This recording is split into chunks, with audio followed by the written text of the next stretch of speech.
राजस्थान के जैसलमेर में भगवान श्री कृष्ण के एक दयालु भक्त थे जिनका नाम था रमेश चंद्र। उनकी दवाइयों की दुकान थी। उन्होंने दुकान में भगवान श्री कृष्ण की एक छोटी सी तस्वीर एक कोने में लगी थी। वे जब दुकान खोलते साफ सफाई के उपरांत हाथ धोकर नित्य भगवान की तस्वीर को साफ करते और बड़ी श्रद्धा से धूप इत्यादि दिखाते। उनका एक पुत्र भी था राकेश, जो अपनी पढ़ाई पूरी करके उनके ही साथ दुकान पर बैठा करता था। वह भी अपने पिता को ये सब करते हुए देखा करता और चूंकि वह नए जमाने का पढ़ा लिखा नवयुवक था, लिहाजा अपने पिता को समझाता कि भगवान वगैरह कुछ नहीं होते, सब मन का वहम है। शास्त्र कहते हैं कि सूर्य अपने रथ पर ब्रह्मांड का चक्कर लगाता है, जबकि विज्ञान ने सिद्ध कर दिया कि पृथ्वी सूर्य का चक्कर लगाती है। इस तरह से रोज विज्ञान के नए नए उदाहरण देता, यह बताने के लिए कि ईश्वर नहीं है। पिता उसको स्नेह भरी दृष्टि से देखते और मुस्कुराकर रह जाते। वे इस विषय पर तर्क वितर्क नहीं करना चाहते थे। समय बीतता गया, पिता बूढ़े हो गए थे। शायद वे जान गए थे कि अब उनका अंत समय निकट ही आ गया है।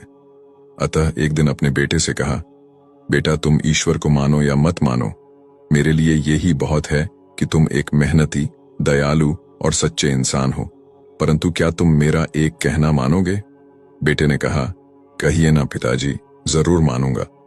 पिता ने कहा, बेटा, मेरे जाने के बाद एक तो तुम दुकान में रोज भगवान की इस तस्वीर को साफ करना, और दूसरा, यदि कभी किसी परेशानी में फंस जाओ तो हाथ जोड़कर श्री कृष्ण से अपनी समस्या कह देना।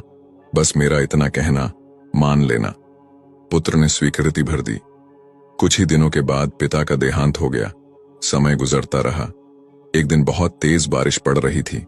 राकेश दुकान में दिन भर बैठा रहा और ग्राहकी भी कम हुई। ऊपर से बिजली भी बहुत परेशान कर रही थी। जाती तो घंटों अंधेरा पसर जाता। तभी अचानक तेजी से एक लड़का भीगता हुआ दुकान में आया और बोला, भैया, ये दवाई चाहिए, मेरी माँ बहुत बीमार है। डॉक्टर ने कहा, ये दवा तुरंत ही 4 चम्मच यदि पिला दी जाए तो ही माँ बच पाएगी। क्या ये दवाई आपके पास है? राकेश ने पर्चा देखकर तुरंत कहा, हाँ, ये है।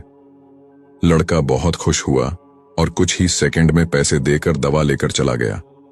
परंतु ये क्या, लड़के के जाने के थोड़ी ही देर बाद राकेश ने जैसे ही काउंटर पर निगाह मारी तो पसीने के मारे बुरा हाल था, क्योंकि अभी थोड़ी देर पहले ही एक ग्राहक चूहे मारने की दवाई की शीशी वापस करके गया था।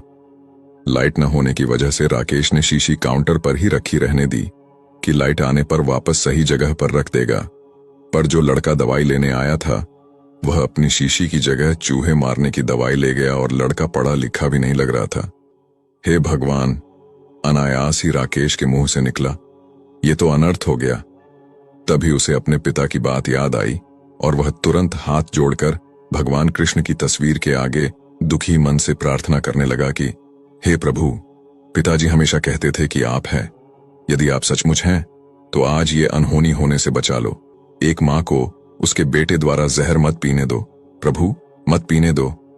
भैया, तभी पीछे से आवाज आई, भैया, कीचड़ की वजह से मैं फिसल गया, दवा की शीशी भी फूट गई, कृपया आप एक दूसरी शीशी दे दीजिए। भगवान की मनमोहक मुस्कान से भरी तस्वीर को देखकर राकेश की आंखों से झरझर आंसू बह निकले। आज उसके भीतर एक विश्वास जाग गया था कि कोई तो है जो यह पूरी सृष्टि चला रहा है। प्रेम और भक्ति से भरे हृदय से की गई प्रार्थना कभी अनसुनी नहीं जाती। यही है करुण पुकार जिसको ईश्वर कभी अनदेखा नहीं करते।